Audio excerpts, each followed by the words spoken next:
Because it's totally dark. If you're speaking, we can't hear you at all now. Matter. No.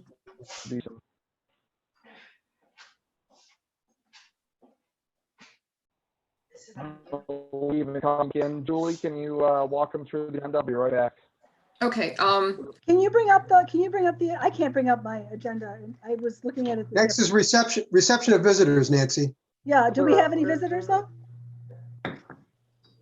Dr. Thiele would have those, so when he gets back, we can Okay. go back to that. Okay. Next item is the third quarter financial report. Mr. Stalen? All right, so let me jump into that. We're going to kind of do this a little bit differently. Usually I start with fund balances, but we're going to start out with the revenues. Mhm. I don't know if maybe Rod can flash that up there for you. There we go.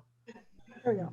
If you look at our comparison to last year, and I remember this is cut off at the end of March, so we really haven't, we were seeing the front end of this pandemic and things changed, but most of our revenues are right in line with expectation. The bigger concern is going to be going forward into the next quarter and maybe the next year or two with fallout from the pandemic. But right now we're right on target with 94% compared to 93%. We only have two state payments. We think they're going to make the evidence-based funding method fund payments, but we aren't 100% sure. So we're getting some reassurance from ISB that they expect to do that, but there's no guarantee.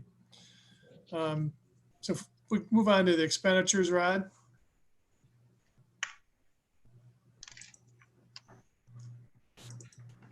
The expenditures are really tracking just the same, and actually there'll only be a couple of things that are affected by the end of the school year, because usually we can really closely project what we're going to do by June 30th by looking at the expenditures in place now. And we're going to pay salaries. I think every school is pretty much following that. They're not letting people go. Purchase services are up a little bit there. We have just actually you'll see in tonight's agenda of energy contract change, but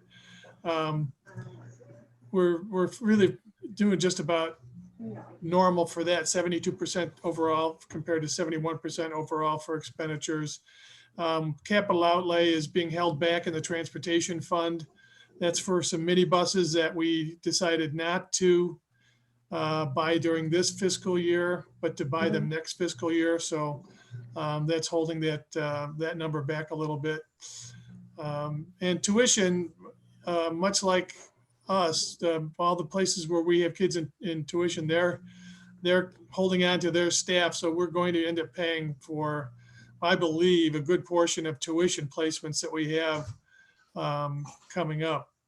So, and hold them until the end of the year. Now, maybe we'll see what happens, but that's my understanding right now is everybody's getting billed for the tuition of the kids that they had outplaced, and at least for a large portion of the bill. I haven't seen any of those bills yet, but our expectation is that we'll be paying them through the end of the year. But the impact of the next screen is the fund balance. And you can see where we were. If you look at in the yellow percent of revenues column, it's roughly identical to where we were last year in terms of the percentage of the total. Bad news piece here was that our health benefit account, which is in the middle there in white, had another $520,000 drop. And this is due to usage. And we haven't got the impact that we changed the premium January 1st. So the first quarter of this year, so the last third quarter here is the only year where we've actually seen the no change in the increase in premium. So we did make some adjustments. there. And I think that health benefit account it'll start to right itself. Overall, we're about where we were last year. We're actually $82,000 higher than where we were last year at this time. But again, the real problem is going to be in the fourth quarter. That's my big concern. And if anybody has any questions about the quarterly report, if not, I'll run into my projection for next year a little bit and some of the concerns I have about that. Any questions? Okay. There's only my memo about the working cash bonds. That's the next agenda item. I feel strongly that we need to fortify our reserves at this point in time. I've always been able to run stuff really thin, having a 3 to 4% reserve people look at me and say, what's going on? How do you do that? We do have a tight budget management system. And I know when we're going to get into trouble. I just can feel it from all different directions that we're going to get into trouble with funding in the next year or two. I think the state is digging such a deep hole right now. They're not really, I think I'm not sure we'll get any new money from the state. I'm not even sure what rate they're going to fund the mandated categoricals. I believe they'll give us our evidence-based funding money, but mandated categoricals, I think, are going to take a hit. I think we're going to jump into another recession here. With that, we'll have more waivers from families for fees. Our fees will go down. And that's just not just the registration, but the athletic fees all the way across the board. I think we're going to be needing to look at our services for these kids because we're probably going to have more low-income kids and the fallout that comes from that, needing supports. So I just think now is the time to do it. And there's what I've always had as a safety net for the district is our debt service extension base. And I want to, just for all the board members, make sure they understand what that is really clearly, that when the tax caps were put into place, they kind of froze in place the amount of debt service we were paying for working cash bonds and life safety at that time. And it happened to be a little more than 2 million, like $2.3 million in debt service that we were paying for working cash bonds and for life safety bonds. This is back in the early 90s. And so they allow us to keep that amount of money, $2.3 million, available for either working cash or debts or life safety. And we've used it a tiny bit here for life safety, but I'm recommending that we issue a $10 million working cash bond. And what that'll do is that'll give us reserves that we can kind of weather any kind of storm without affecting our educational program. And if I'm wrong and we actually don't have a recession and things come back and the state can fund things well, and we could just, if we want, we could just repay the debt service that we put into that debt service extension base with the proceeds from the bonds. But what it does is it gives us just a safety net that we can hold on to. A couple more things that make our concerns for me. I think interest rates have already dropped by a full percent, and they were only at 2.5% before. So I think we're going to have a hard time earning our interest that we would. It would always was. It's already a small amount, and I think we're going to have a hard time. Having working cash bonds would allow us to invest those proceeds and use the interest for operations if we need it. Would kind of replace the interest we're losing on the other investments that we have in place. So I think that's another big piece here. So anyways, one other variable here, Mark, is what we're hearing from DuPage County. Oh, right. About allowing people to delay, to either just choose to delay their first tax payment to September, or it might be that you have to prove that you have hardship, and then it would delay it till September. So we're also protecting against the fact that even our local form of revenue could be delayed, 60 to 90 days. Right. It's very likely that they're going to approve that and let people know. About 45, almost 50% of the people put it into escrow. And so that money they think would probably come through anyways. So it would, maybe be 20 to 30 million that we would have slowed down and not get until September.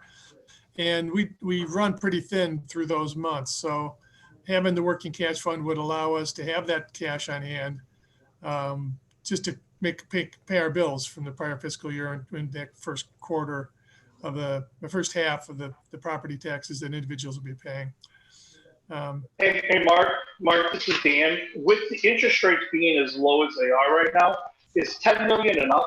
Would we be smarter? I mean, if we go into a recession, there's theoretically a chance we could be facing a year to 2 years of some difficult financial circumstances for education around collecting from state, from federal. Should we be looking at a bigger number now than the 10 million? I mean, I feel the 10 million would be pretty strong. It's only roughly 10% of our balance. So we'd have a 14% fund balance, roughly 13 to 14% fund balance to weather the storm. You know, it's something we could access pretty quickly if we needed it again. The interest rates are really good right now on the lending side, even though these would be totally taxable bonds. Working cash bonds are taxable bonds by law if you're going to use them for operations or to support your operations. So, but even taxable, we're probably thinking that we're going to pay 1.5% interest, and they're very short bonds. We have the debt service extension base filled up for the next couple of years for some life safety that we've done and some in the past. But so we would take probably the next 4 or 5 years after that. And so we were only talking about a 7-year issuance, and that's really a very short issuance for bonds. Most of them are for 20 years. So that's another reason that we can get a pretty low interest rate, because there's no real long cost to that.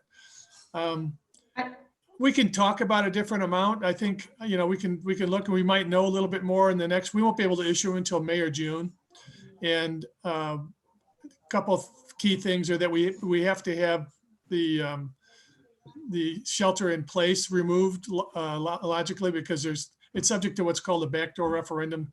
If individuals who don't want us to issue the bonds could pass a referendum or pass a petition, and if I think that somewhere in the area of 15,000 voters sign the petition, then they would stop the act. But that's never going to happen.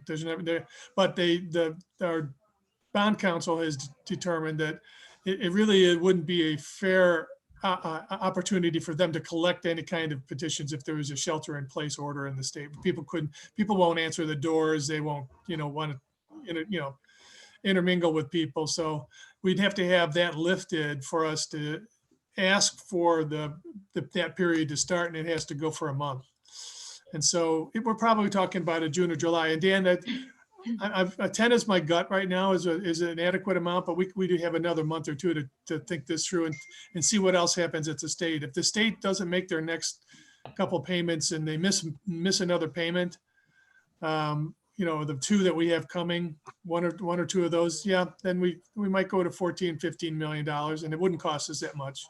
Mark, I thought that I read that it was increments of 10 million anyway. Is that not correct? Meaning increments of working cash you can do for any amount. They have to sell them sell them to bond buyers in increments of 5,000.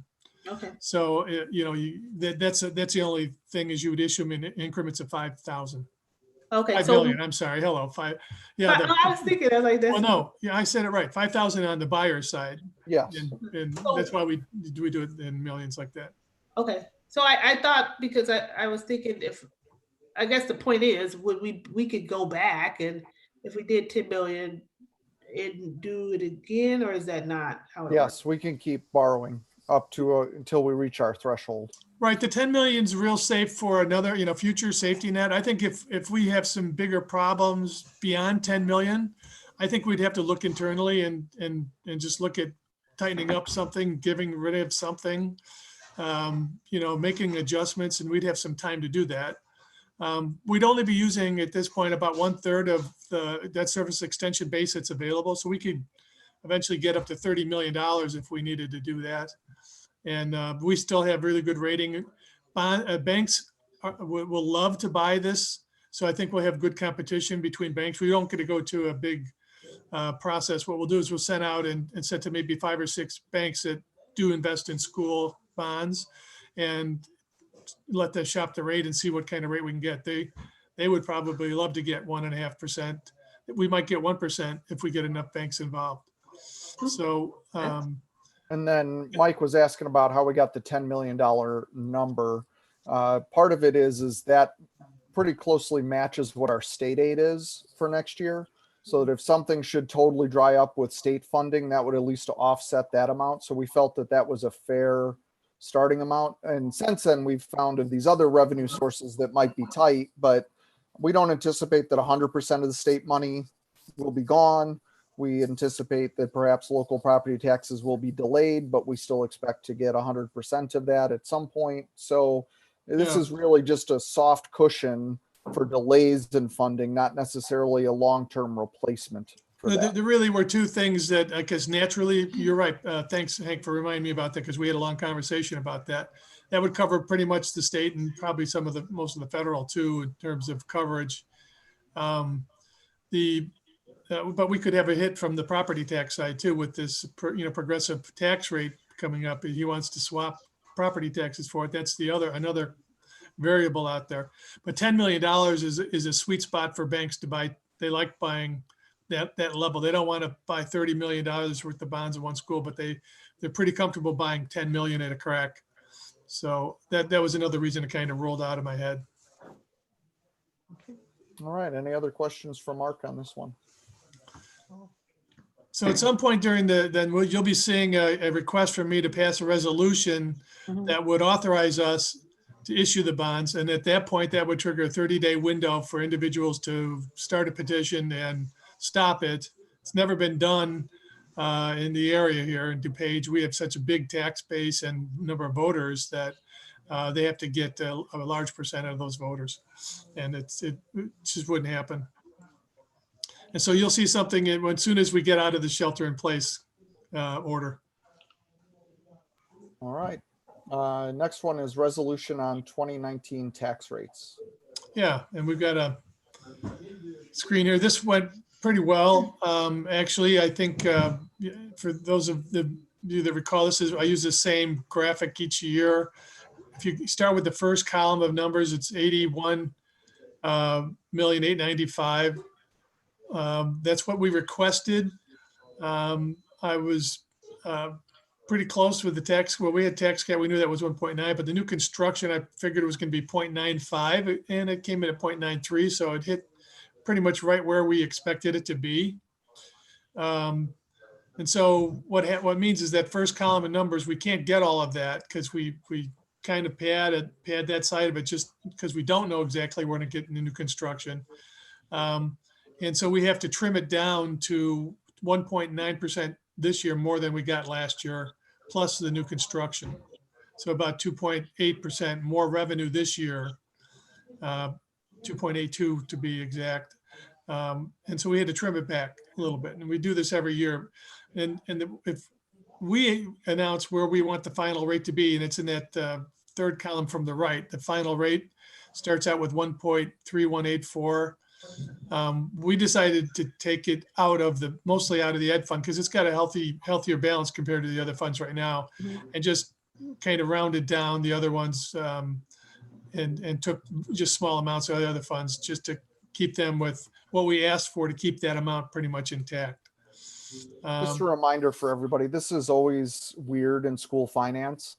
The fact that Mark has to guess and levy what we believe the leviable amount will be. We know what CPI is, but we don't know what new construction is. Then after that levy is passed, we find out what that real number is. And then they come back to Mark and ask him to adjust those numbers to match what we really can levy by law. So that's what this is that adjustment. Yeah, when the assessors put in the EAV, that's when we know the new construction, and then before we actually levy it, they need us to tell them how to do it, and they would just do it pro rata. They would just take it and give whatever you asked for across the board, shave it down by a few percentage, the same percentage shaved down for every fund, but we don't want to do that. So we want to make sure that we put it where we want it to be, and so that's why we make an adjustment to the clerk's document, which the clerk would just do that across the board thing, and give them the same total. And our new rate is $1.6755. 1.6755 is our new operating fund rate. And with our debt service levy, which is roughly the same as last year, our new total levy is 1.9131. And last year it was 1.9500. So it dropped by almost 4 cents, 3.69. And that's just a natural mathematical thing because our excess valuation went up by 4.7%, but our tax cap limit was 2.8%. So because of that, the math works out that our rate will continue to drop as long as our EAB percentage is higher than our tax cap rate.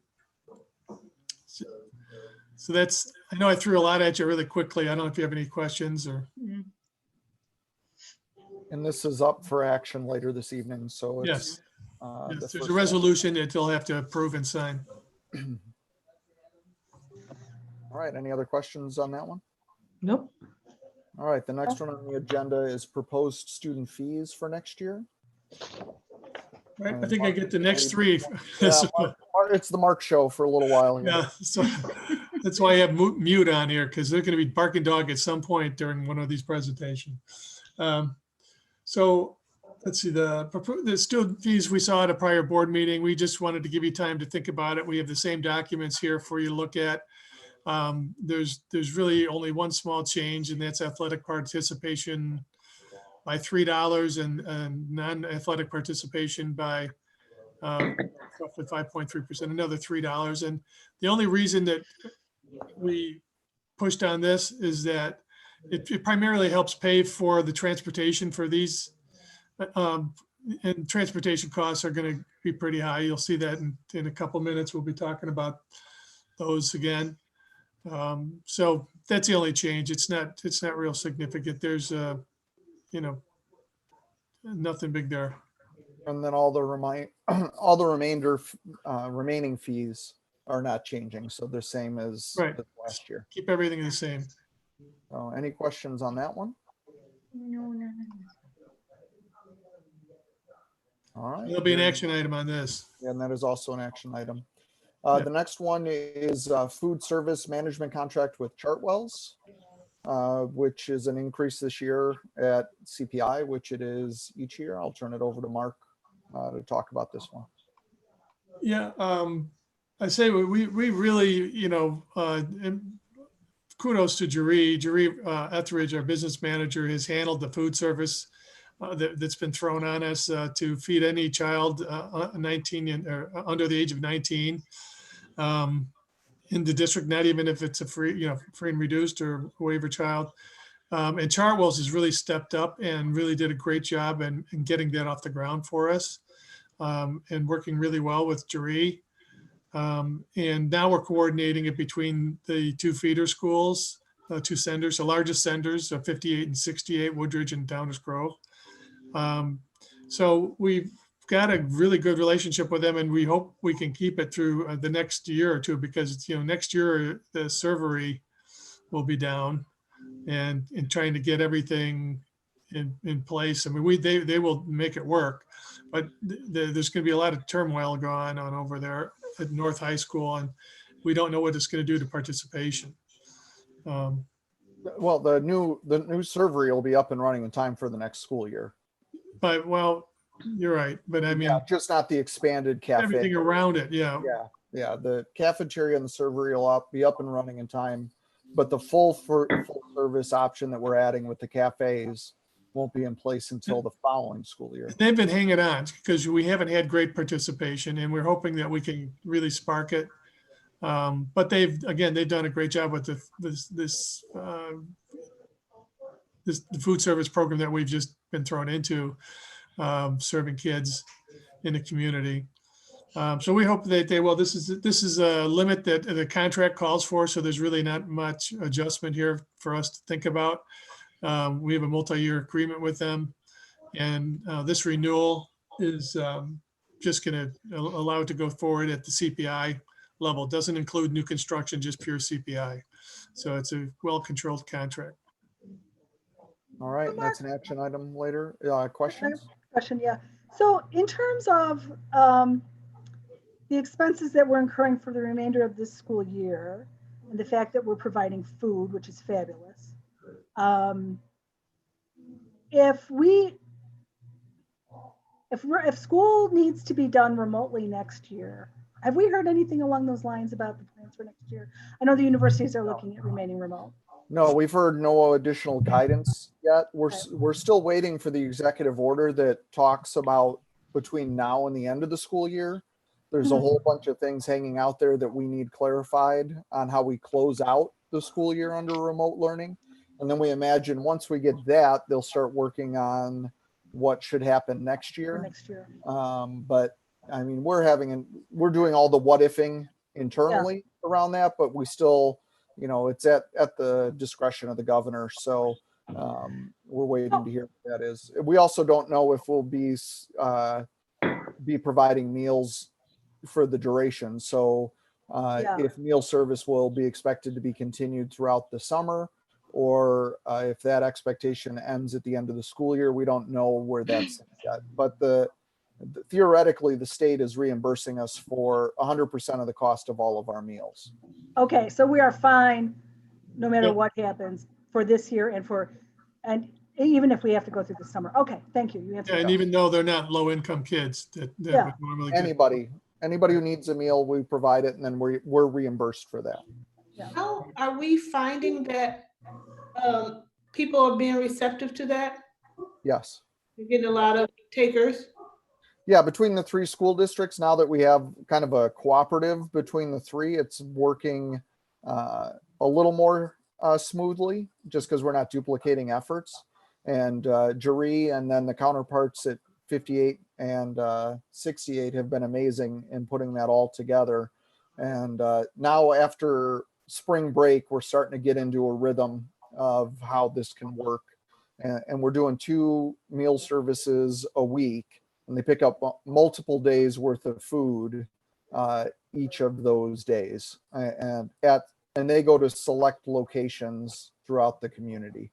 And that seems to be working pretty well now. Except we do have a few students homeless or those that are not able to get out of their house that we actually are doing deliveries to.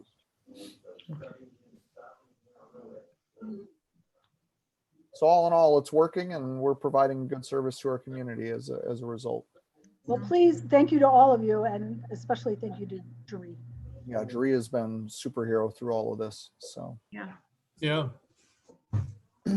all right, and then the next one is renewal of transportation contract with First Student. Right. And also had a good relationship and have a good relationship with First Student. And we coordinate this with our 2 large senders again. So this is what we all agreed to do. This is a bigger increase than normal. We're actually just renewing now. The first contract was for 3 years ending in this year, 2019-20. And so technically we're out of that first 3-year deal, and we just go year to year now. And until we decide we want to rebid it, or some other company decides they want to come in, they have to write us a letter, and then we would rebid it. This is a bigger increase than cost of living, obviously. But the understanding was that with the way the economy was operating at such a high level, it was very difficult to get drivers. And so they were going to step up their fees again from $17.50 an hour to $20 an hour. And so I guess it was actually $17 this year. They're going to go to $17 to $20 for drivers, and to try and get enough, because they started the year with 30 drivers down for their terminal. 6 of those slots affected us, and we hired a regional manager to help us to work with on our account, as well as the 2 sender districts, 58 and 68. And honestly, that guy was driving buses for a lot of the year, so he did a good job in the summer, but when the buses started coming in, he did a really pretty good job when you consider all the work he was putting in.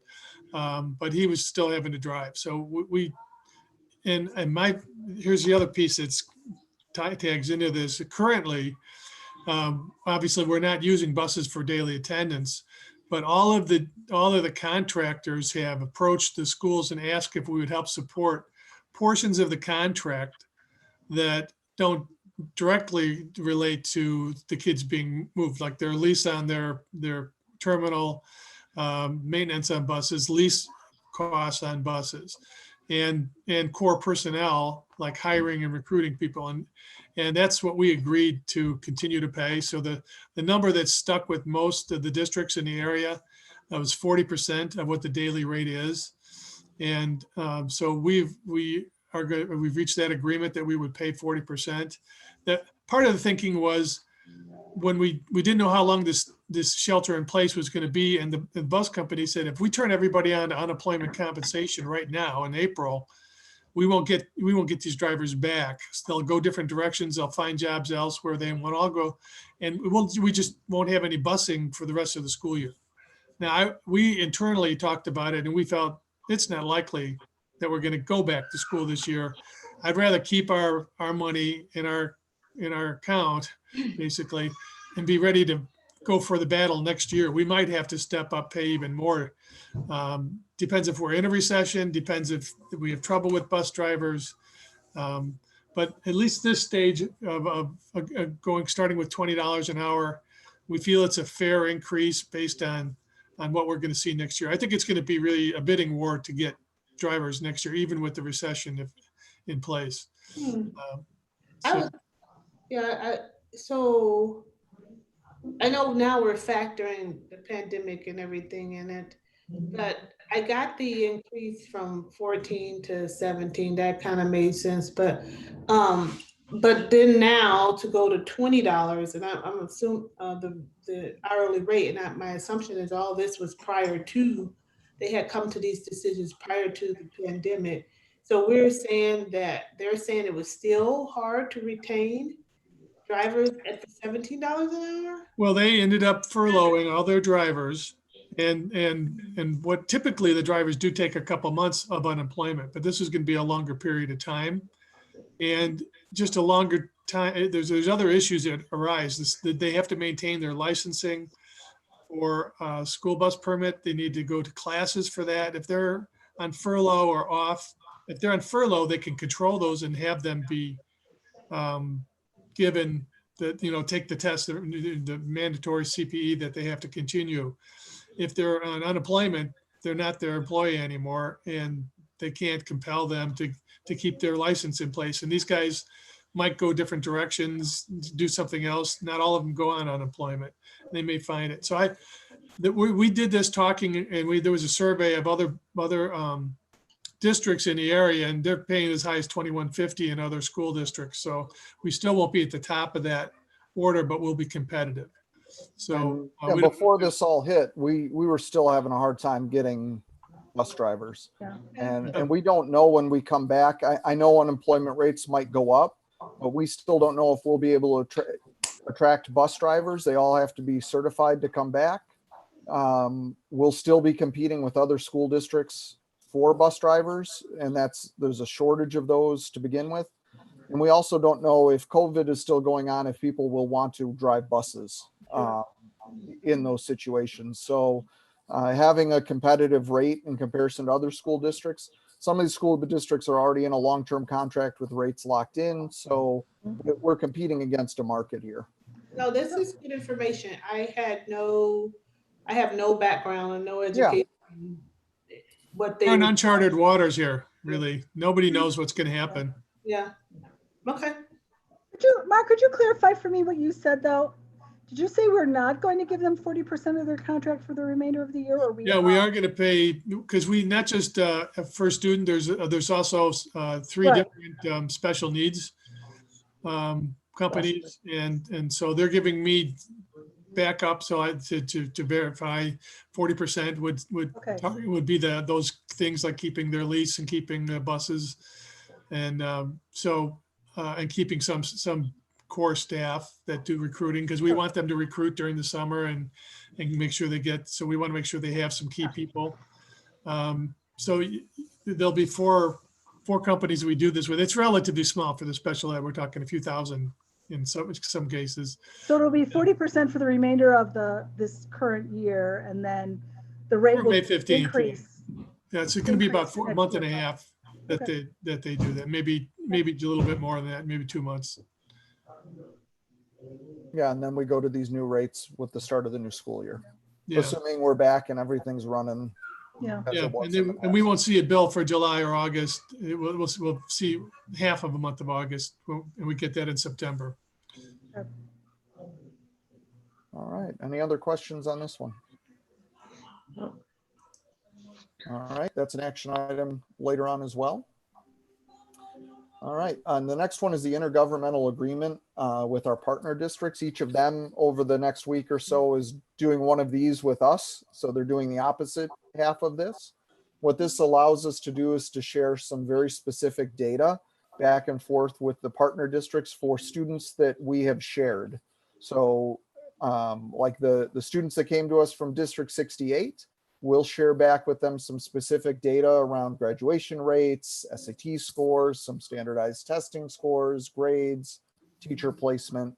For the students that they send over to us, we'll get some information about their students regarding their grades in 7th and 8th grade, assessment data, nationally normed assessments, and their course recommendations. And then these will go into our 5 Labs data analytics system to allow us to better analyze data. This will provide us a little bit of trend data, so we'll know how students were performing as they head into high school, and then we'll be able to see, did they continue on that track or change track in some way? And it also allow our elementary school partners to know how did they do in preparing students to come over to us. So this just gives us a better view at the data that if we were a K-12 school district, we would have all of this data. We're not a K-12 district, but this allows us to kind of simulate that through these agreements. We think this is a really good thing for our community. And this is an action item as well later on this evening to enter into these agreements. So any questions on those? All right, we've been working for about 18 months on that, so it'll be good to get those to this point. And Scott's done a lot of work in getting all of that through. All right, Jim, life safety work, auditorium, house lighting, and electric at North High. All right, this is for this summer. This is life safety work for North High. We've talked about this many times in the last year as we got approval downstate for the funding for this project. 4 bidders when we went out to bid. Scope of work is house lights, some theater lighting. They're all going to be switched to LED. As you remember, we're taking some lighting from south that was existing just 2 years ago, put in, and bringing some of those light fixtures over to north. Also, a dimmer rack and a new control system will be put in, but most importantly is the safety issue of the cloth wiring that's up on the house area. So that will be replaced as well. So a lot of scope in this project. Again, this is approved life safety work, and it's within the allotted amount that we are approved for. We scoped out the contractor, references checked out, so the qualifications completed.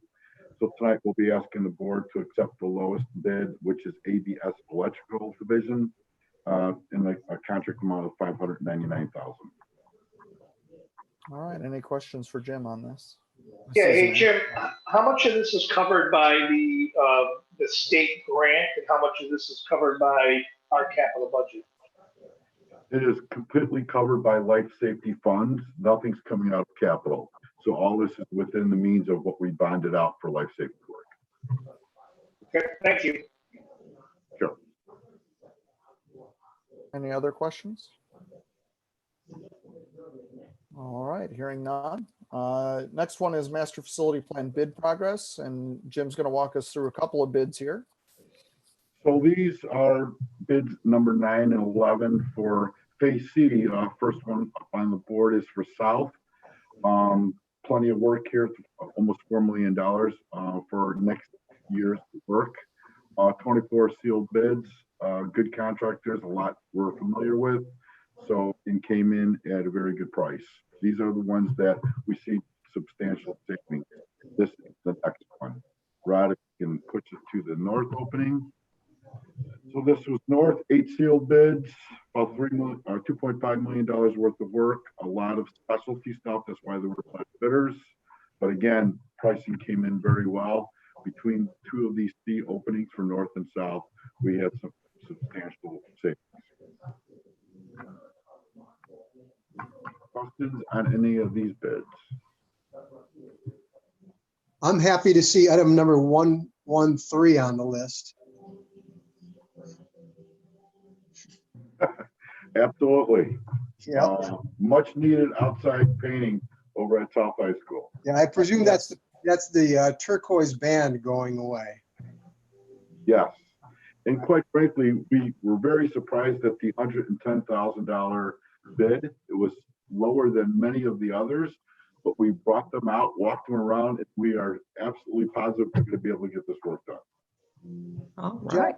And the color will be a steel gray color instead of the 1960s turquoise. So I just have a question in general about facilities. And I'm sorry, I can't open the agenda, and I'm not sure if you're going to talk about it. But with the fact that our schools are empty right now, is that expediting any of the work that's being done, or? Oh, Certainly. good question. We have been working, I have been working, Hank has been at many of the meetings. So especially with the latest of school being closed through May, we are pushing a lot of the work to be done now. We've actually got some work done already. We were waiting for that last wave of we're not coming back in May. So now we're organizing and we're going to really hit this hard and get a lot done.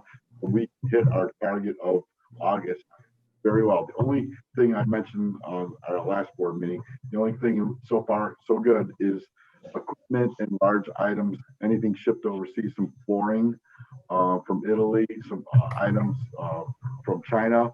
Those are the ones we're keeping a close eye on to make sure that we have material. But on the construction side of it, we are going very hard at both schools right now. I drive by South quite frequently, and I'm always shocked to see It's so many amazing. people out there working and so much progress.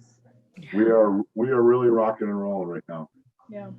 Part of the major changes that will be able to occur is that southeast academic wing at North High, there was a lot of work where we were going to move students out of classrooms for the last 2 weeks of school so that we could, that project was going to take us 2 weeks on the front end and probably 2 weeks on the back end of the summer. And we would have been moving students in after the school year started into that wing. We're hoping now we can get an early enough jump on it that everything is ready in time for school to resume. So that's the biggest one.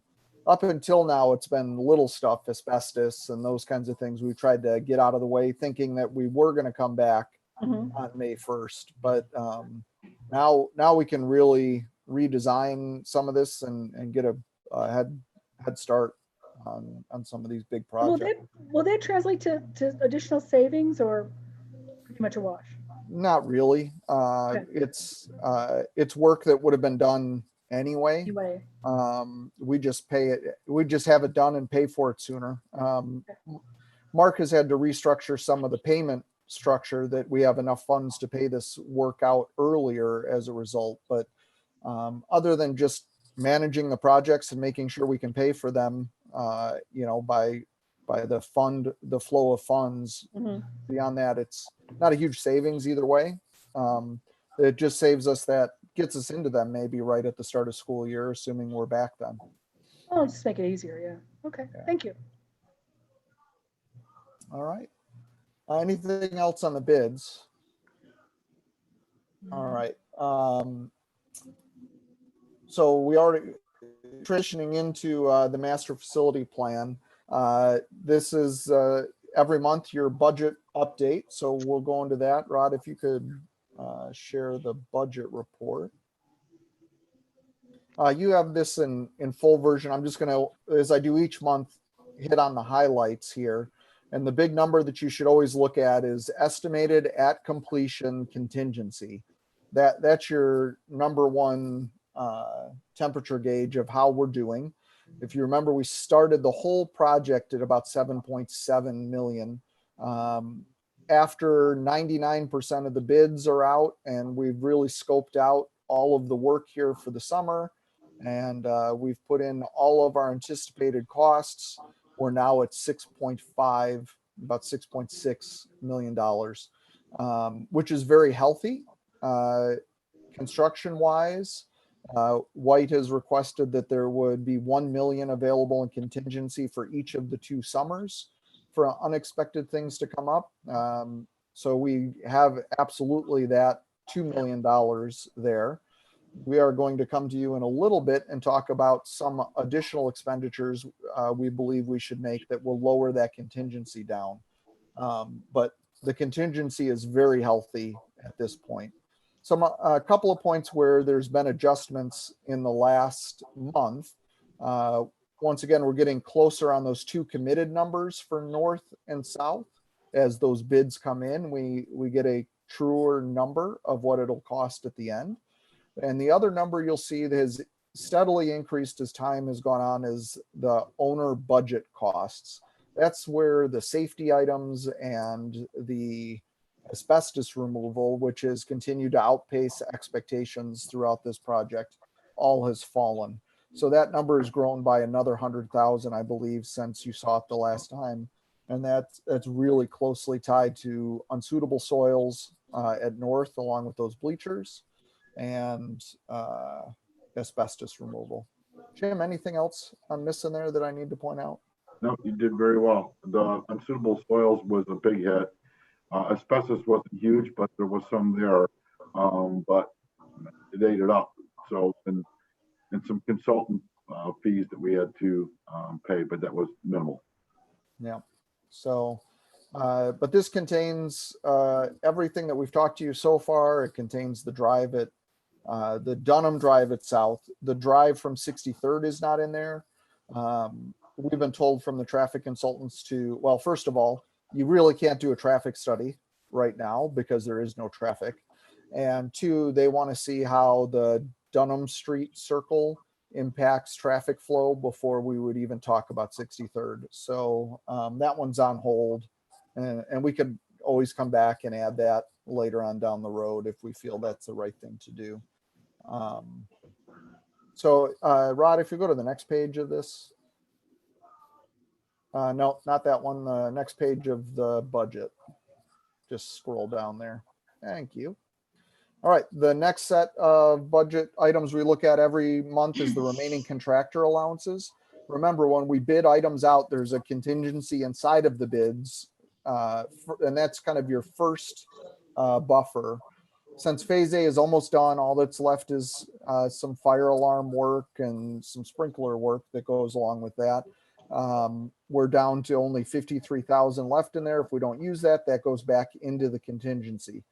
Phase B, which we still have work going on this summer, we still have a lot of contracts out there. So you still have $233,000 in those allowances. If those aren't all used up at the end of this summer, those come back into the contingency as well. If you remember, at the end of phase A, we did have money come back to the contingency and help restore that as a result of that. And then phase C, you can see, and this is just at South, you have sitting out there 1.5 million. Rod, I think we skipped a page. Can you go up one more? I think there you go. So that's at South. This is what it looks like across the district. So those numbers almost double in each of those things.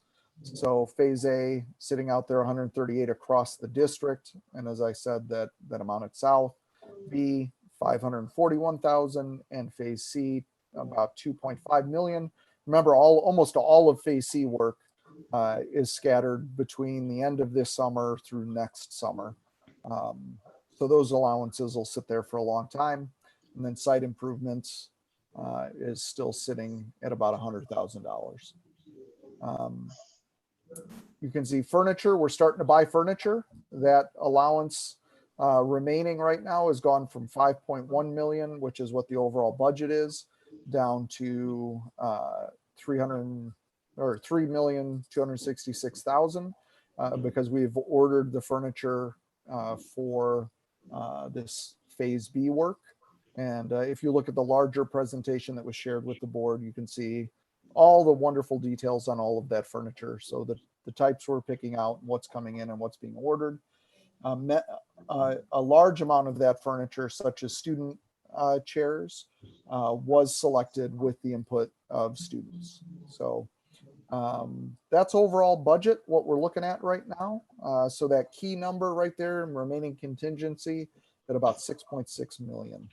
So any questions on the budget?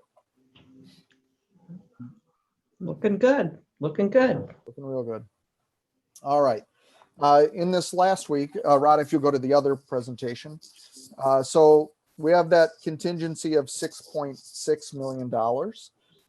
What we do periodically, about quarterly, is go to the board or go to the core team, which looks at the recommendations that have come for changes in the scope of work, to consider alternates, which are additions or changes that would be paid for out of that contingency. What we brought to the core team last week was this $936,000 in changes.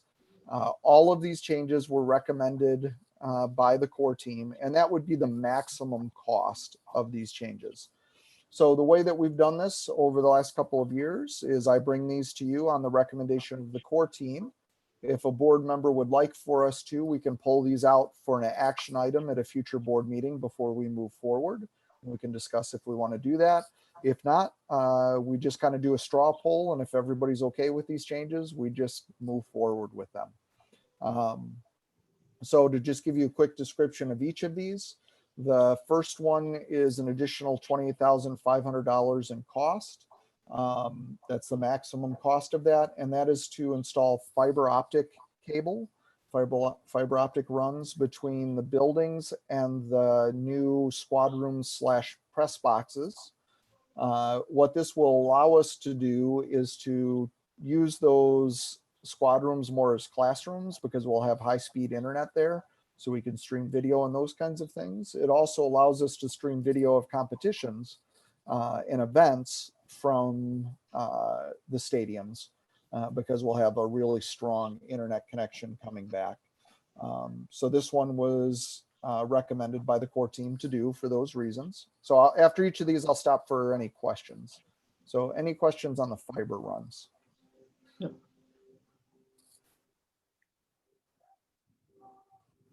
Okay. The next one is the North Math Office. This one's a little complex in the fact that North High is already getting their science office is being remodeled as part of the changes this summer.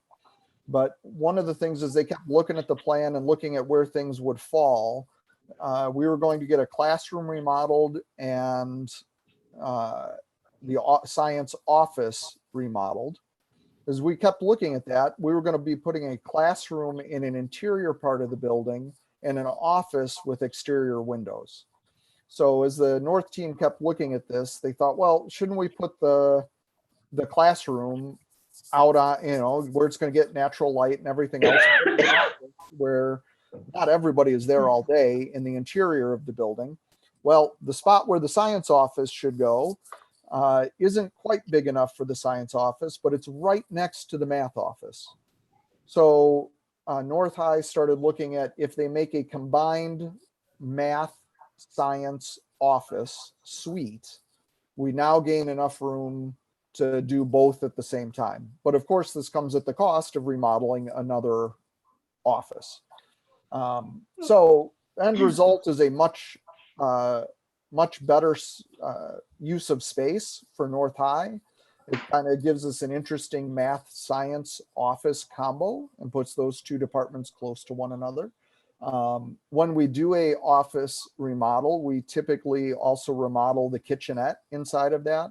Instead of there being two kitchenettes, there would be one, which is a little bit of a savings as a result of combining the two departments. And the big change is it gives us an exterior classroom, which is, we're always trying to get that natural light into our instructional spaces. So eventually, at some point down the road, we would have brought to you, probably through capital, a request to remodel the North Math office. We're bringing it to you now as a part of the larger scope of the master facility plan, and believe that it makes sense to do it at this point. So any questions on that one? I think I just wanted to point out that the costs on this too kind of lined up with other office remodeling projects we've done out of capital in the last couple of years. So that the costs seem to make sense. At least that's my Yes. remembrance from our core team meeting the other day. Out of capital, we're doing world languages at South right now, and that cost is, I think, 350 or 340, somewhere right around there. So Jim could correct me if I'm incorrect here. And so I would just it's a pretty good sized number there, but I just wanted to point out for the rest of the group that it seems to make sense compared to other things that we're doing. That's all. Yeah. We're at 260 for the world language for this work this summer for capital. All right, so 260. Yep. So But we did an English office at South in the past. So it usually runs between 260 and 360, depending on size and furniture. right, and world language is a little bit smaller of a department in comparison to math, so there's more furniture there and those kinds of things. So But So just to that's be clear, yeah. this is on top of the additional office remodel, or this is This is an the math addition. and the science model together? There's also a cost already built into the master facility plan that always was for the science For the remodel. science one. This is in addition to that cost. Okay. Yeah. And these are estimates too. These are not actual costs. So The these could be- fiber run one is pretty close. I think that one's been bid out. North Math remodel is an estimate, but it's a solid one based on past work. All right, any questions on that one?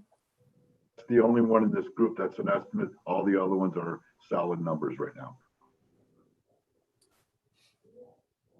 All right, the next one is South Phase B, existing window replacement. So actually, Rod, could you scroll down here? I'm gonna try to find the picture of it, or maybe it might be above it. Keep going up here for me. Right there. Back down one more. Yeah, back. There you go. So the Okay. picture in the bottom right-hand corner is what we're talking about here. This is about 2/3 of the windows in the new art commons that's being constructed right now. What Nancy just said, that what she drives by and sees at the corner of 63rd and Dunham. These are the windows that are there from the old building that look into the new common space.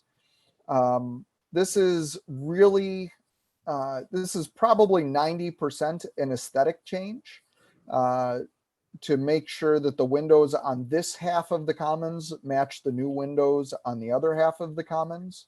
The other part of this change is we would have had to do some modifications to these windows to make sure that they were sealed, because the current windows open up into that space. They need to be 100% sealed because this now becomes a firewall. And on the first floor, we would have had to do some tinting so that students that are in the commons aren't looking right into classrooms, that there's some opaqueness to that.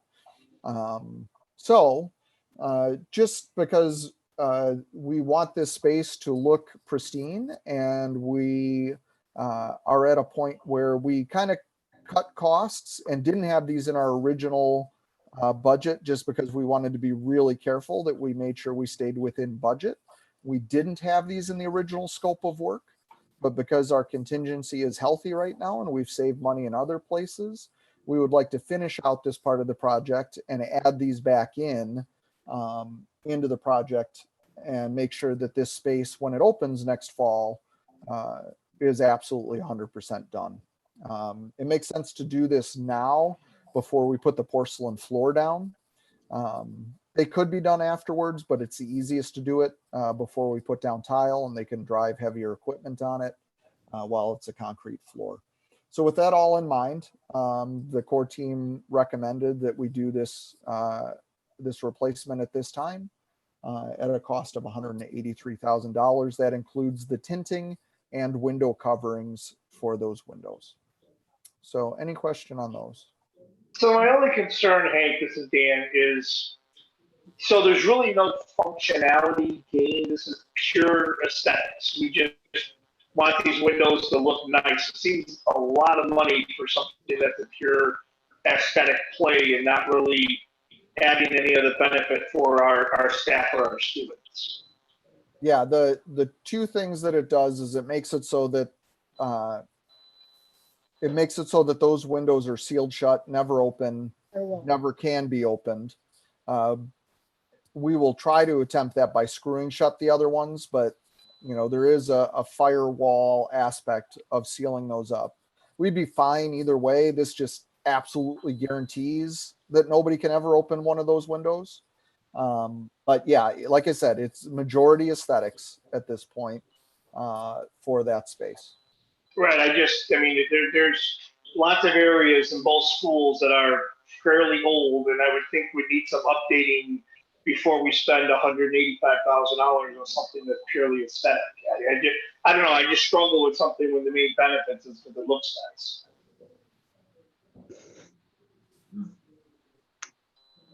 This was an item during the core. This was the one item during the core team meeting too that this got 75% support from the group, whereas everything else got 100% support.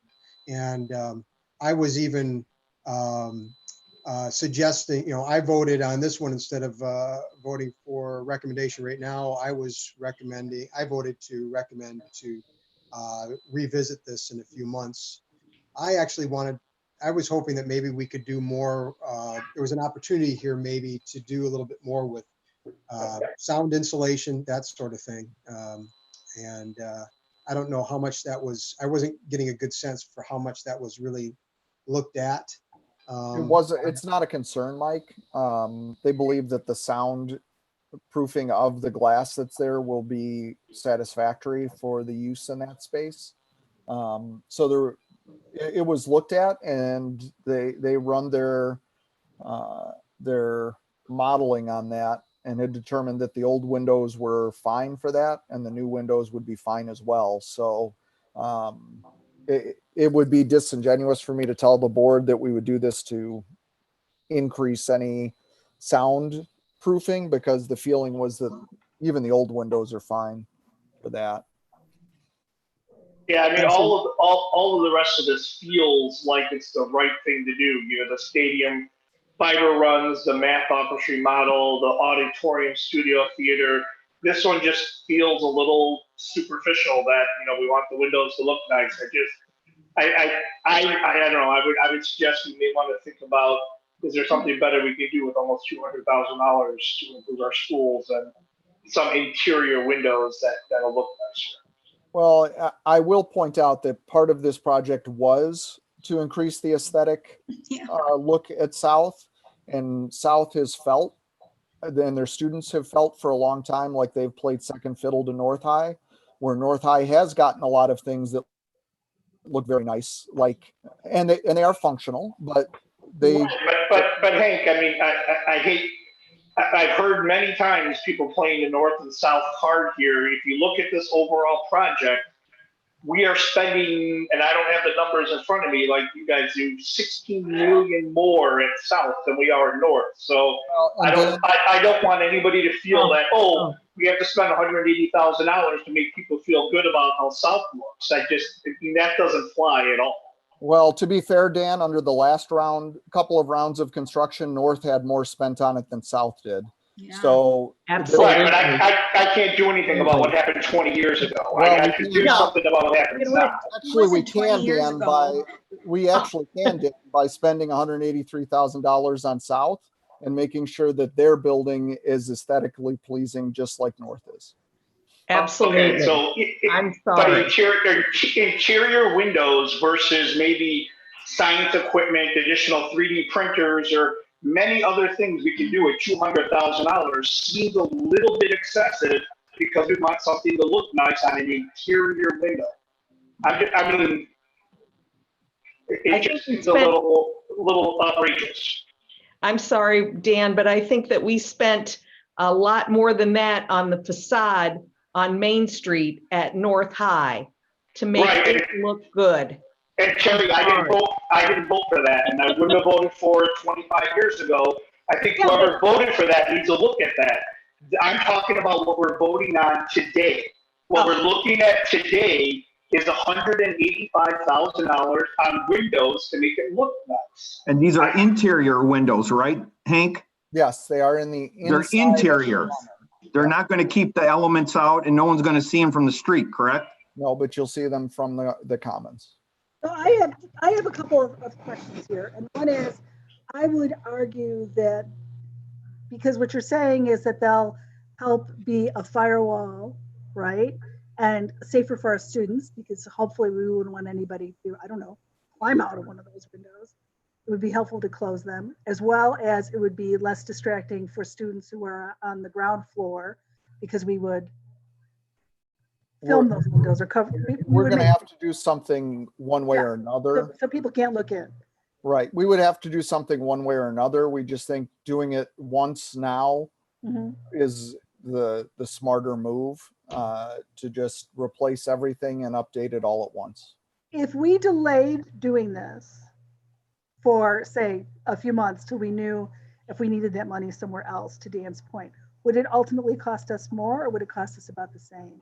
It would likely cost us about the same, a little bit more, because right now they can more easily get into that space, but not significantly more. Not significantly more. Okay, thank you. Oh, And that was to go back to Mike's point on the vote with the core team.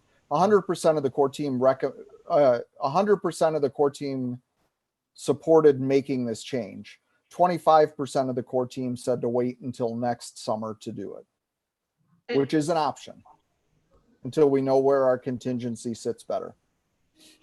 so this probably, obviously, I probably know the answer to this, but is this the best possible deal we can get on this? Meaning, is there a particular type of window that we're getting that that's more expensive, that we could potentially look at something less expensive? I'm just asking based on, I mean, it is a lot of money. However, I do understand the direction we're going, because we're doing, there's things in this project for aesthetics, because that was a part of the thoughts for the project. But is it the absolute, is there something we can change about the window to incur some cost savings, or no? No, this is probably the best price we're going to get at this point. Okay.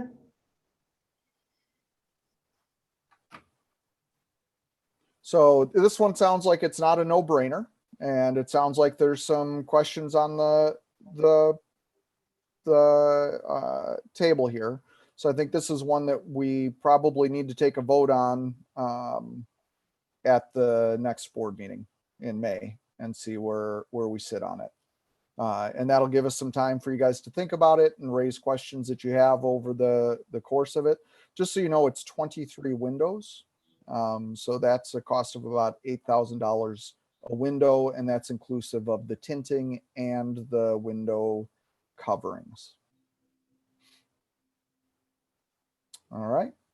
And just as Mike points out in the chat here, these were cut these were in the original project scope, and we cut it when we were concerned about the cost of the project, and now we're recommending adding these back into the project. So they were part of the original, as Mike says here, aesthetic intent of the space. So this was part of the original design intent of that. All right. So we'll come back to that one next month and take a vote on it and see what folks want to do. Last one, this one is a maximum cost. So the South team believes that they can get the cost down from these items, but there's 5 items captured in this recommendation. So maximum cost of $384,114, or 384,114. The first item is platforms to put the chairs on in the black box theater, the small theater, so that you can arrange the seating in different structures. Rod, if you can scroll up one slide for me. So here's some examples of what those different layouts might be. So you could do theater in the round, you can do them in all kinds of different settings. The areas in blue are these platforms. We do this now, but every time we do this to do a small production, like we just did our Black History play at South, which was on the stage in a small theater setting, very similar to the promenade seating layout A you see in the bottom right-hand corner. When we do those kinds of productions, we actually have to build the platforms, use them, and then there's no way to store them currently. So then we tear them down again and then rebuild them the next time we need them. What this would do is provide a platform that we could actually set up, use, and then it stores in a compact format where then we could have it at our disposal to set up at a different point in time. So we think because of that and the fact that we don't have to spend all the time building, tearing down, we know they're safe, we know that they can be stored, we recommend adding this one in. Questions on this one before I move to the next piece in the auditorium? Hey, Hank, during our core team discussion, I brought up a question about parity with North on this issue. Can you speak to that for the group? Yeah, North has a little different type of space, but what they have are risers that they've purchased in the past for that space. It's not a comparable apples for apples space, but in their space, they do have a riser system to put chairs on. All right. The next one is loose theater seating. This would be the seats that sit on those risers for a comfortable set of seating. Ed believes that we need seating, but he doesn't believe we need it at this cost. So he's going to go out and try to get that number as low as he can get it for appropriate seats for that space. We don't know what that number is yet, but it will definitely be less than the 62,000. So, but we need comfortable seats to sit on the platforms. So Ed's going to go out and find the most cost-effective seats he can find to go into there. The next one is wireless microphones for the auditorium.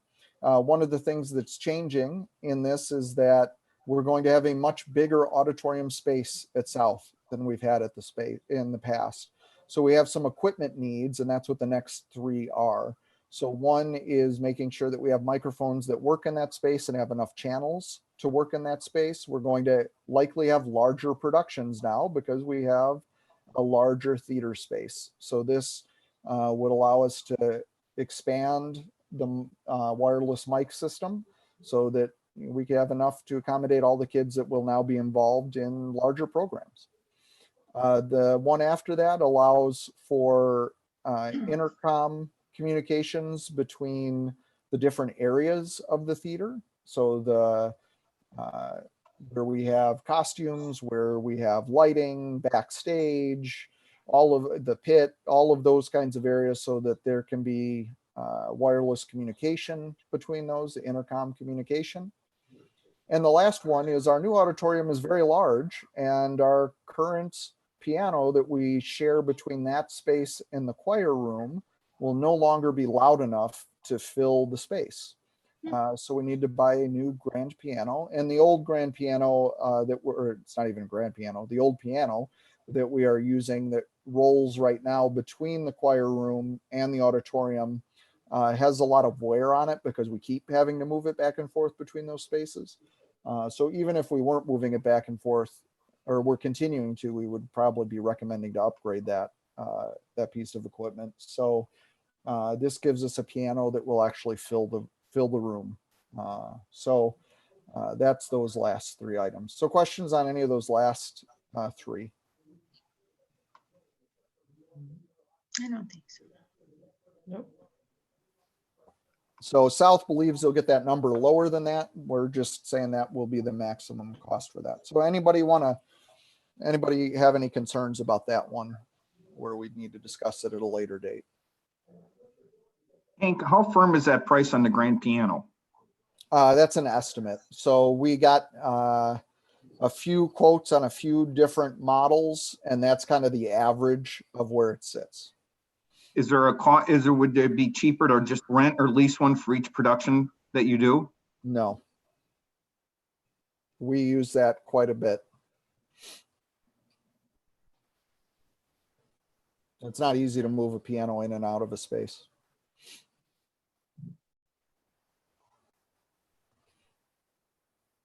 Other I questions? might say, yeah, too, with the piano, it's an investment, right? So even after we're done with it, somebody else, there'll probably be a market for it in the end too. I mean, I'm just saying it's unlike other things like the wireless mics, after several years, they won't be worth much of anything, but the piano will still be worth something 20 years from now too. So, Yeah, the lifespan of a piano for a school is a very long lifespan. So we'll get a lot of use out of that.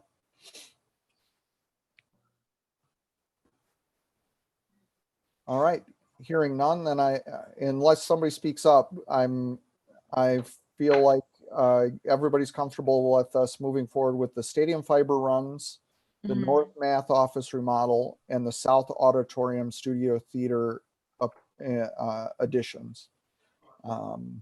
And that we will come back in May and discuss South Phase B window replacement, if it should happen, and if it should it happen this summer, or should it happen the following school year? Okay. All right, thank you for all your feedback on that. Information requests, we had them this month and we responded to them, and they're available on the website as they always are. All right, moving into the consent agenda. hey, Hank, Yeah. before we move to the consent agenda, we probably should go back to reception of visitors for people to comment on things that we would take action on tonight. That first section that we skipped over. Yeah, let me see if we had any. We had none before the meeting started, Mike. Okay. But I will take a look and see if any came in since then.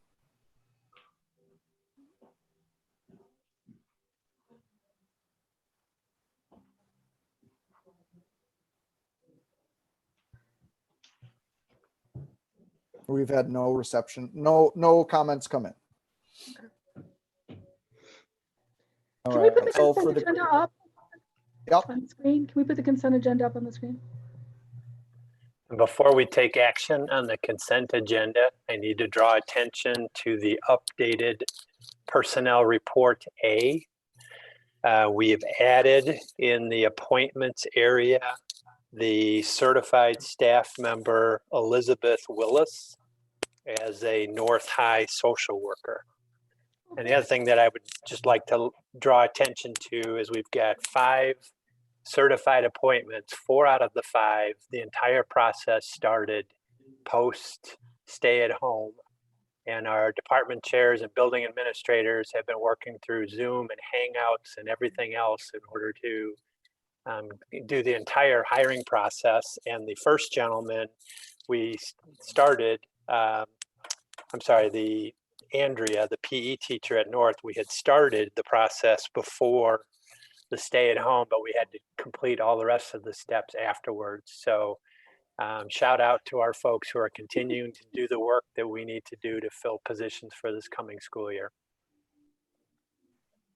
Rod, do you have access to the agenda? Can you pull up the agenda in the consent section? I have a question about Ms. Winchell. She's a pretty pivotal person in our South High Fine Arts. How are we going to cover for her this coming year? Well, Glenn Williams obviously is working on doing just that during this time period. Our hope is that Margaret will come back to us after she completes the advanced study program that she is taking the leave to go do right now. You're right, it's a tough position to replace, but that's what Glenn's working on right now. Okay, she's dynamite. She's great. We'll do everything we can to get her back. So does anybody have any piece of the consent agenda they want to remove, they want to speak about? Hearing none, we need a motion to approve the personnel report, leave of absence, certified appointment classified, the personnel report, retirement certified, retirement classified, the financial pages, the appointment to the DuPage Area Occupational Educational System Board of Directors, the authorization for the Associate Superintendent for Student Learning to waive specific graduation requirements for 2020 graduates on a case-by-case non-precedential basis, and an updated Board of Education policies 3.52 and 3.68 to reflect changes in administrative positions. So moved. I'll second. Terry and Mike. Thank you. Thank you. Terry Pavasich, Aye. Mike Davenport, Aye. Sherelle Fuller, Aye. Dan Nicholas, Aye. Rick Pavanato, Aye. Joanna Vasquez Drexler, Aye. and Nancy Kupka. Aye, the consent agenda carries. Thank you.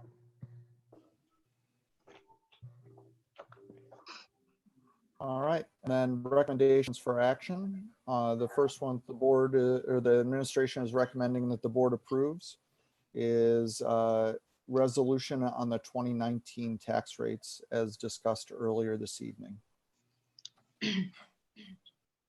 So moved. Terry, Second. Joanna? Yeah. Okay. Thank you. Terry Pavasich, Aye. Joanna Vasquez Drexler, Aye. Mike Davenport, Aye. Sherelle Fuller, Aye. Dan Nicholas, Aye. Rick Pavanato, Aye. and Nancy Kupka. Aye, motion carries. Second is the approval of the proposed student fees for 2020 and 2021. So moved. Second. Terry and Joanna. Terry Pavasich, Aye. Joanna Vasquez Drexler, Aye. Mike Davenport, Aye. Sherelle Fuller, Aye. Dan Nicholas, Aye. Terry Pavasich, I'm sorry, excuse me, Rick Pavanato, Aye. and Nancy Kupka. Aye, motion carries. The approval of renewal of food service management contracts with Chartwells. So moved. Second. Terry and Joanna. And Joanna? Thank you. Terry Pavasich, Aye. Joanna Vasquez Drexler, Aye. Mike Davenport, Aye. Sherelle Fuller, Aye. Dan Nicholas, Aye. Rick Pavanato, Aye. and Nancy Kupka. Aye, motion carries. Next is the approval of renewal of transportation contract with First Student. So move. Second. Who seconded? Was that Terry? Yeah. Joanna and Terry? Okay. Joanna Vasquez Drexler, Aye. Terry Pavasich, Aye. Rick Pavanato, Aye. Mike Davenport, No. Sherelle Fuller, Aye. Dan Nicholas, Aye. and Nancy Kupka. Aye, motion carries. Next is the approval of the intergovernmental agreements with partner districts. So moved. Second. Second. Terry, Joanna. Yeah. Thank you. Terry Pavasich, Aye. Joanna Vasquez Drexler, Aye. Mike Davenport, Yes. Sherelle Fuller, Aye. Dan Nicholas, Aye. Rick Pavanato, Aye. and Nancy Kupka. Aye, motion carries. And finally, the award of the contract for life safety work, auditorium house lighting and electric North High. So move. Second. Second. Go ahead, Mike. Joanna and Mike. Thank you. Joanna Vasquez Drexler, Aye. Mike Davenport, Aye. Sherelle Fuller, Aye. Dan Nicholas, Aye. Terry Pavasich, Aye. Rick Pavanato, Aye. and Nancy Kupka. Aye, motion carries. Moving on, do we have anybody for the second reception of visitors? Let me open up the form to make sure nothing came in while we were sitting here.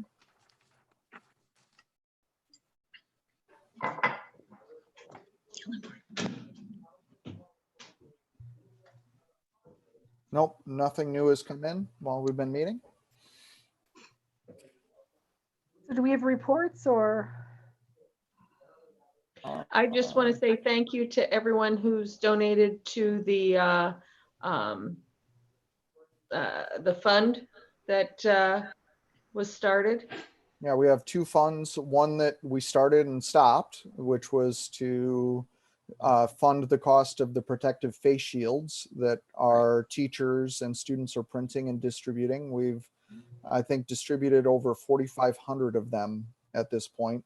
It was very cool to see a picture of one in open heart surgery, or a whole team of them in open heart surgery last week. So pretty amazing what's going on there. But we actually brought in so much that we cut off the fundraising campaign for that, because we feel like we have enough to offset the cost of all the face shields and or repair our equipment when we're done. But then we have started a new campaign. We know that times are getting tough out there, and we're hearing more and more families that are having trouble accessing food and resources. So we've started a new fundraising campaign through the foundation to raise funds to help us support families in need. So that one's just underway this week. And that can be accessed through the 99 Foundation website? Yes, it can. Yes. I'm really proud of our teachers and our kids and the face shields. I really am. Thank you. And what a great community we live in. Just. Yes. Is there a way? Oh, sorry. Go ahead. No, I just. Sorry, I got an echo coming in, so I I only hear me start to talk, and then when you cut off. Just a question. I was gonna say, is there a way, because these are recorded, if we could say just how they access the site for the donations? I'm sorry, I didn't understand you. If we could. I'll get the link. I'll find it, Cheryl. Yeah. If we, Okay, that'd be nice. yeah, that's all. Great idea. I usually have it on the top. I don't right now. I will find it very quickly here for you. Okay, no worries. I'm sure we'll be calling this out every meeting. The website it is D as in district, D 99EF.org. D99EF.org. And from there, under the donation link, they can find these campaigns. Perfect. And thank you to our community just for all the support for everybody. No, the support in many ways, this is one many ways that the community has been very supportive of us in this. So it's been great in many ways. The community organizations working with the village, with everybody else. Oh, there you go, Rod. Nice. You know, not just the residents, but the other community organizations have been fabulous, as they always are within these crazy times. Anything else on the foundation, Tara? No. We, of course, as you know, we haven't really met. You know, we've just been emailing. And anything on Lend?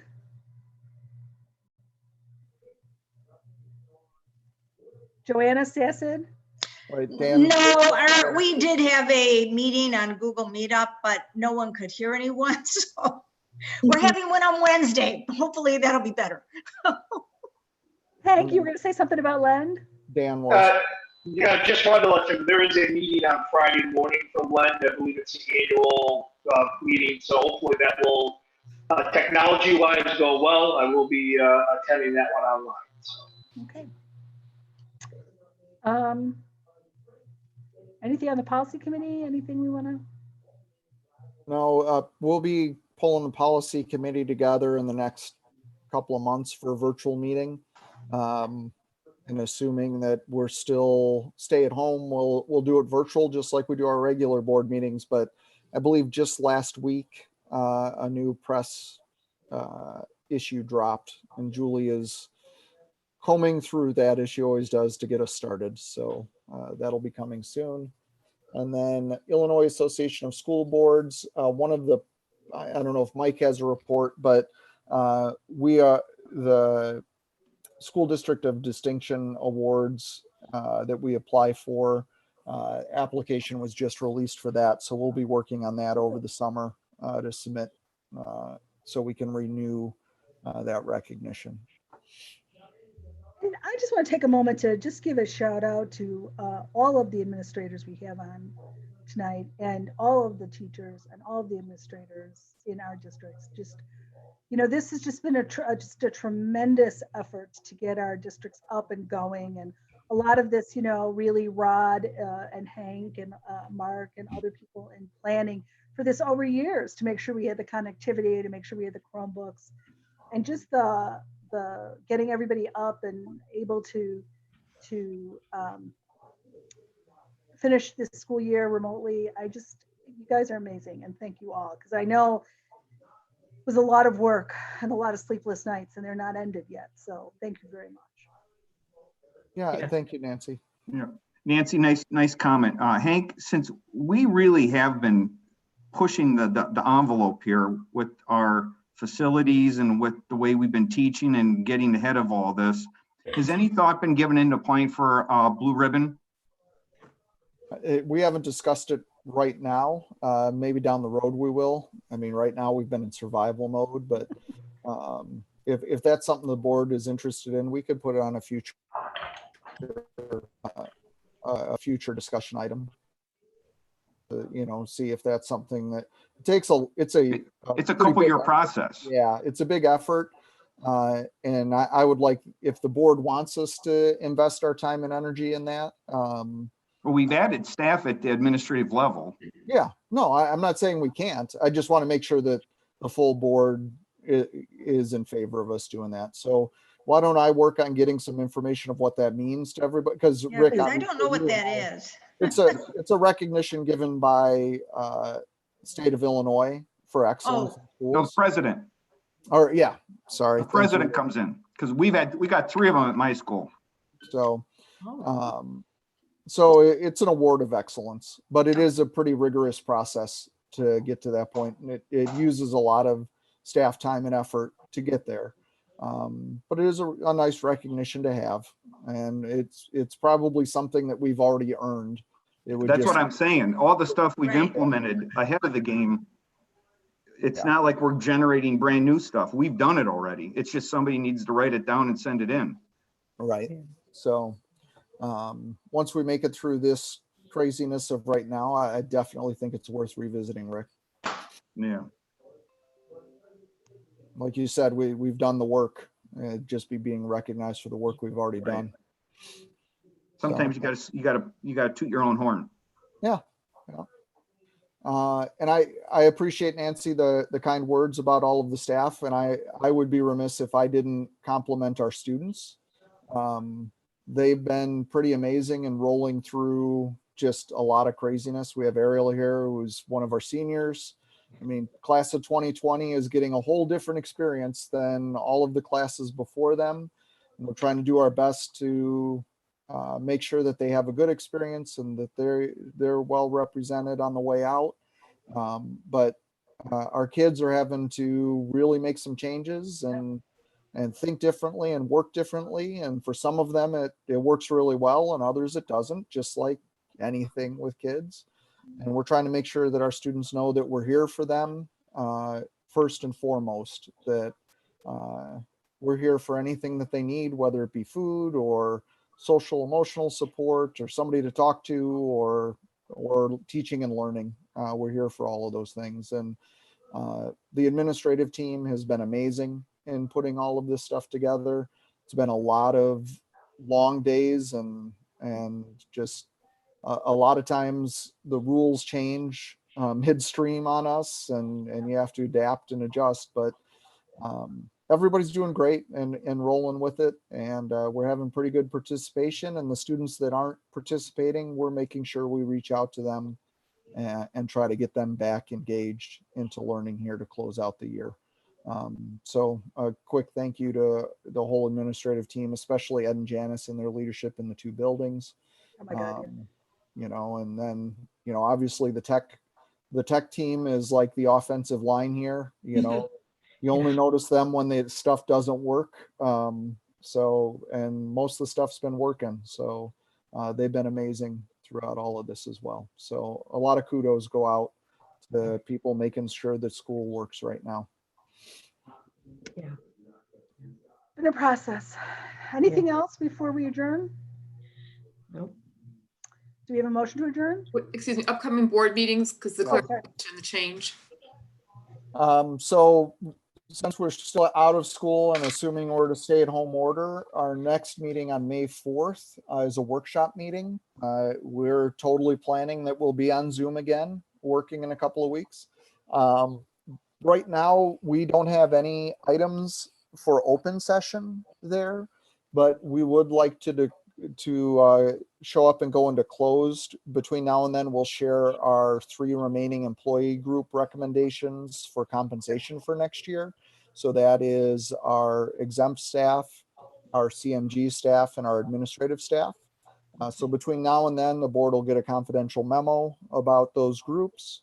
And then we can have a discussion on those things, and then there'll be action items at the May board meeting.